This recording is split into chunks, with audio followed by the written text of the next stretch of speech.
morning. My name is Sandy Westervelt, and today is April 1st, which is one of my favorite days, April Fool's Day. This morning I want to share with you some of the things the Lord has been teaching me over these last few weeks. I remember when I began this year in 2020, felt like the Lord was impressing upon me the word slow.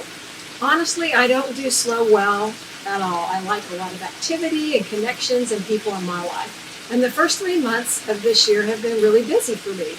I thrive on busyness, and I understand why the Lord wanted me to slow down, especially now, these last few weeks when we've been working from home. This morning, I wanted to share with you a scripture that He has impressed upon me during these last few weeks. And it comes from Ephesians 5:15 through 17.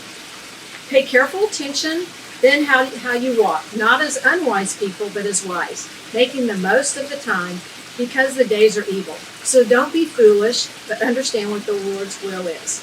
So my typical morning when I am getting ready to go to work is not sitting out here by this beautiful babbling brook, but it's get up, take the dog on a walk, and while I'm walking the dog, I'm listening to praise music, and then I come back and have a few minutes where I can just spend time alone in Scripture.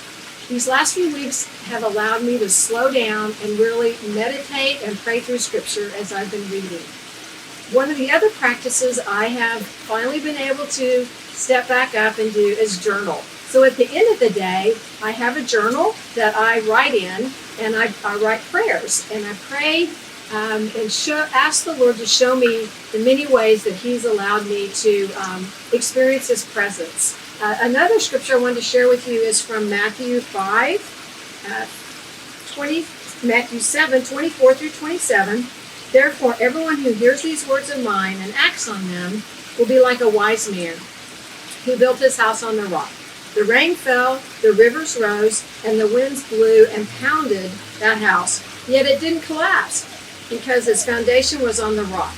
But everyone who hears these words of mine and doesn't act on them will be like a foolish man who built his house on the sand. The rain fell, the rivers rose, the winds blew and pounded that house, and it collapsed. It collapsed with a great crash. So I want to leave with you just a couple of pieces of encouragement. I would encourage you to slow down and really listen to the Lord during this time. Ask Him every day as you get up, Lord, what do you have for me today? And walk in those good works that He has before you. And then lastly, as you end your day, reflect on the day. See how the Lord's presence has been with you every step of the way. Father, I thank you for this time that we can consciously slow down.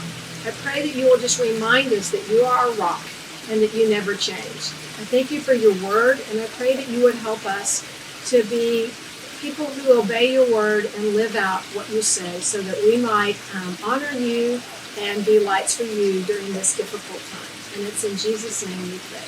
Amen.